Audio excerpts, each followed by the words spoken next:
Welcome to The Real Generation Gap. I'm Rudy Ruiz. I'm Fred Satilli. And today we're going to be discussing the new film from the world of John Wick, Ballerina. So this film follows Eve, played by Ana de Armas, who as a child, her father is murdered by some kind of crazy cult led by Gabriel Byrne. After training with the Ruscaroma clan, which we might remember from the John Wick film series. Right. Yeah, 3, she becomes an assassin, goes on some missions, and begins her quest for vengeance against this evil cult leader.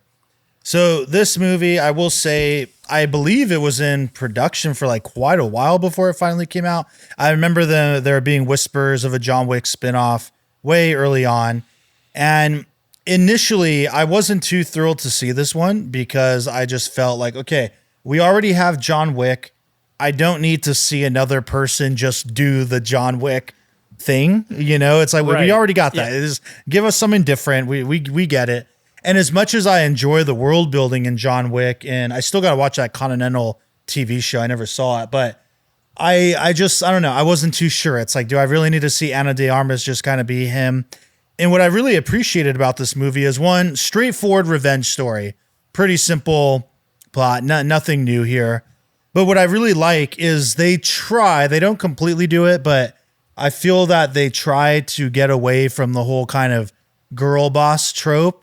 And at least in this one, they acknowledge the fact that, yeah, they try. They don't go all the way, but I like that they at least acknowledge the fact that you are, like, at the end of the day, you're smaller. You're not like, you're not gonna, you have to think up different ways to defeat your enemies. And yeah, that but when when he says fight like a girl, then she kicks the guy in the crotch. Yeah. It's like, you know, really, you know. Yeah. Right. But later on, and I do like the action scenes, I think are well done. It's your typical kind of John Wick stuff we've seen. And amazing. The neon colors, love all that. I don't even know how they do that. Yeah. It's the choreography or whatever, however they do that. That's really mysterious to me. It really looks real. Yeah. But of course, any of those blows would finish you off. Oh, yeah. You know, you can't be hit full force in the face like that and just take it. Yeah. No, you're toast. Yeah. But one thing I appreciated in this movie is that, again, they didn't just make her a John Wick copy. She does struggle. She does get her fair share of like hits and is taken down quite a bit. And I actually like that. So that felt kind of fresh and a little bit different. And even when we bring John Wick in as a cameo, I guess this takes place between parts 3 and 4. Doesn't make a whole lot of sense, but whatever, we'll take it. I like to see John Wick.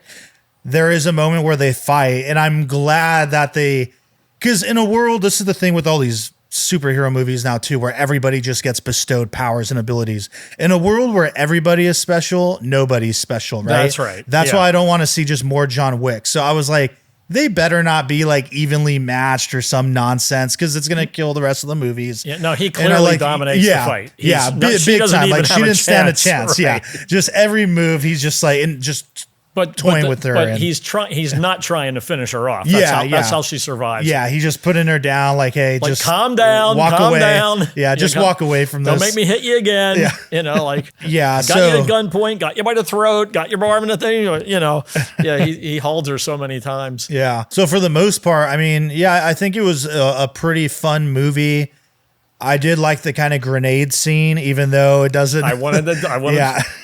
Let me throw it to you. I've been talking for a long time. You know, not many people appreciate a hand grenade fight. Right. A hand grenade fight is not like a gunfight. Yeah. But this movie answers a question that we've all been asking now for probably all of our life, and that is, who wins in the battle between the flamethrower and the fire hose? Right? Haven't you always wondered that? They have the most high-tech flamethrower ever, but she's got the fire hose. Mm-hmm. And of course, the fire hose doesn't run out of water, except in California, where we don't have that. But I thought that was funny. And the reason is, in every superhero movie, they always have like the guy throwing the flame thing, and then Mr. Freeze is throwing the ice thing. And it's right. It was that exact thing, but with organic stuff. Like, fire hose flamethrower. It wasn't a superpower thing. It was still that same scene. Yeah. I expected the two of them to fly up in the air, you know, and just start shooting at each other. But that was a fun moment. All the flamethrower stuff was really cool. The flamethrower battles were absolutely amazing, and the hand grenade fight too. because when you're in a hand grenade fight, there's no direction. Yeah. And then there's the timing issue.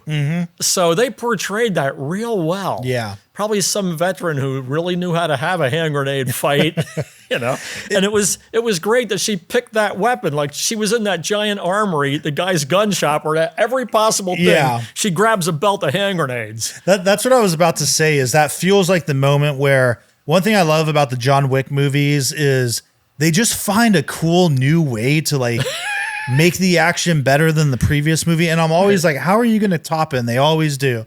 And then in this one, it felt very much like the filmmakers making that decision of how do we do this differently? And it's her looking at all the guns. And you know what? I'm not going to pick any of these guns. I'm going to take a belt of grenades. And now we have our different scene, but I'll take it. I mean, it was a really fun moment. And that was a shocking point too, when she is with the gun, merchant sommelier in part two. Right. It's the sommelier guy, but so same kind of situation, right? At the end, she goes, "I'm sorry about your shop." Yeah. They totally blow the place up. But I love that because we've seen this scene before of like John Wick going to get his weapons from the store and all that, and how this one, they're in the middle of it and all of a sudden there's a gunfight breaks out and it's kind of shocking, and now that dude's got to retreat, and I did like that. That was a good little surprise. A gunfight in a gun store? Yeah. Yeah, if you're going to have one. Yeah. I mean, one thing that bothered me a little bit from like the character story wise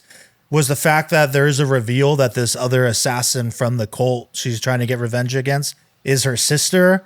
And then she just gets kind of blown away immediately, and there's no emotional and toll. The sister had survived all that time as the ultimate warrior, right? She was the shot caller. She had all those big tough guys, and she's telling them what to do, and she's ruthless. And then she totally softens up. Those relationships. For I guess starting at the beginning, what planet is Angelica Houston from? I mean, she was such a good Morticia Addams. Yeah. And then didn't we just see her in another movie recently? Yeah, Royal Tenenbaums. Right. Yeah. She is a living cartoon character. There's something about her face that just doesn't seem human. Yeah. And she's of the Ruska Roma. I found that I thought Ruska Roma was a really great name for that group. Yeah. Because between Russia and Rome, like those are two big powerhouses, right? But then the other one was like the cult. Like you couldn't come up with a name. Right. Like, come on, like you got writers, like professional writers. Like Ruska Roma is a pretty cool name. It's a believable mafia Cosa Nostra kind of a name, right? Yeah. Like that could be, probably is. But then it's like, well, they're just members of the cult. They have the X on their wrist. Right? It was like, that's like a thing from an Indian tribe. Yeah. Like these guys are Native Americans. They, And they got their own town, their whole little town. Well, I know that is a reality, and that I love that.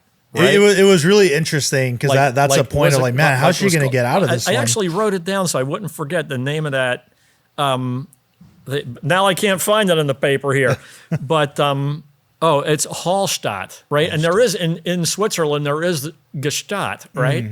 And or Stadt or Gstaad.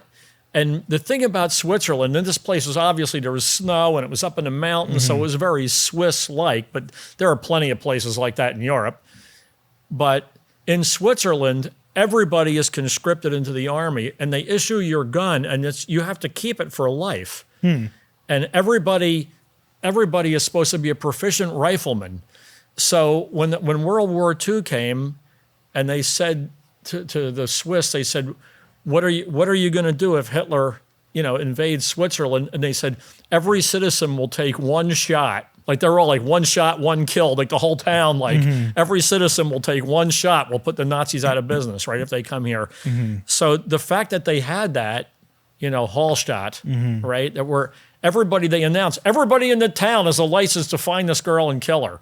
And now everybody, every store owner, husbands and wives, everybody, they all, came out with their rifle and they were all after her. And it's something like that's no win. I mean, how are you going to, And then the other thing that bothered me about going to Hallstatt was she says, "I need a car." The guy gave her like a hot rod Mustang. You know how that's like having in the snow? Right. You'd never even be able to get there. She needed a Jeep. Yeah. Something, a Blazer or something, or a Toyota, Land Cruiser or something. A Mustang. That was goofy. Bad casting on the car. Yeah. You know?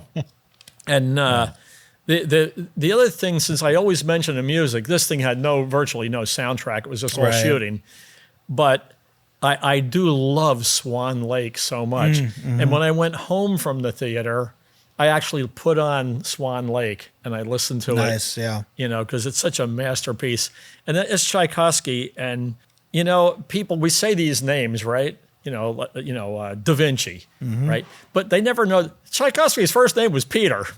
Hey, Pete, you know, it's Pyotr because it's Russian, you know. But I always find that fun to know the guys, you know, it's just Dave. Yeah. You know, and Mozart was good with Wolfgang. Right. You know, but sometimes it's just, Giuseppe Verdi, the famous composer, Giuseppe Verdi, it's Joe Green. Right. You know what I mean? Like, what's his name?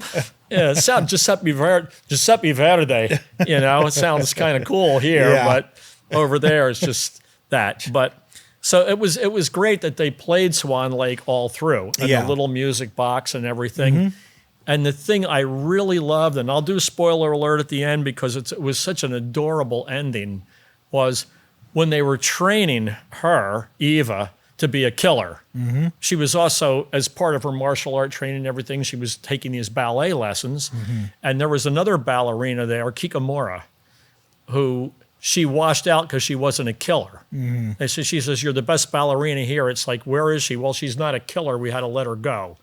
So she didn't have that because you saw when they had to test assemble a gun and shoot the other person. Right? So at the end of the movie, when it's all said and done and she's escaped with a few little cute scars on her face, she goes to the ballet and she sees Kikomura like as a ballerina. Like she made it. She's the ballerina. Yeah, right. You know, whereas, you know, Ana de Armas is just like a psycho killer. Yeah. You know? And now she's got a contract on her head. Right. And I love that too, that it was on your phone. Yeah. Right. So there's killers all over the world. And then they put the amount and the person's name. Yeah. Like Eva, I don't remember Eva, what was her last name? Oh, I don't remember. Macaro, which I thought was a cool name. Eva Macaro, right? It was like Eva Macaro, 5 million. You see, people were like, all right, you know, let's go. You know, Let's start moving. Chambering, you know, chambering around, right?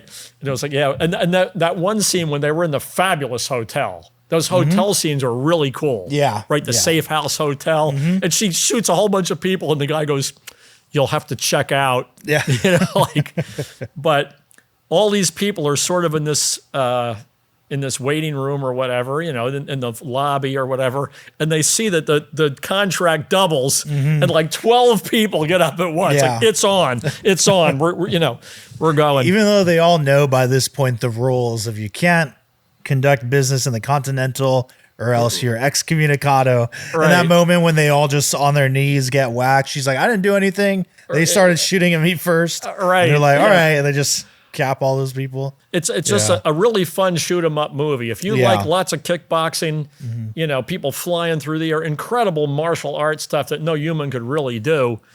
Oh, for that, the movie's a masterpiece. Yeah, it's another fun one. If you like John Wick, if you like the action movies, you're gonna like this one. Again, it's light on the character stuff the character aspects in my opinion, but just a the straightforward the revenge father movie. Who's the big daddy of everything. Yeah. Both of the girls are his. All the kids, Yeah. everybody. He's running the town, and he's this weird, untouchable. Those guys, you shoot them. Right. That's right. That's one of the problems with the James Bond movies, right? It's like they have these, but just shoot the guy. Yeah. Right. Even when they capture James Bond, they got to hang him upside down in a shark pit Yeah. or something. Just shoot him for God's sake. Be done with it. In real life, they would. And there's that moment too there where she's listening to him talk and he's saying all this stuff, and she only caps him when she like glances and realizes that John Wick has her in the scope because he gave her till midnight or something. Right. Yeah. The time is running out. And so then she just abruptly shoots him mid-sentence and then looks, and John Wick's like, all right, you're good. Right, yeah. He lifts out. The minute It's she like, does that, she's seconds away from it's her. Yeah. Because he has to do it by midnight, otherwise his credibility is gone. Well, this is not a must-see movie. Obviously, if you're a John Wick fan, you're going to see it. Yeah. And it won't disappoint you. But for everybody else, if you got nothing else to do, watch it. It's not a great movie. It's an excellent John Wick movie, but John Wick movies aren't really excellent movies. It's kind of like a Marvel movie or something like that, where if you're a Marvel fan, you're gonna see it. Right, you got. So yeah, fun action revenge movie. Go catch it at a matinee, and yeah, if you like John Wick, you're gonna like it. If you don't, it's just more John Wick stuff. So I felt the same way. Yeah. All right. All right. Well, that's a wrap on this one, everybody. Thanks for watching. We'll see you next time.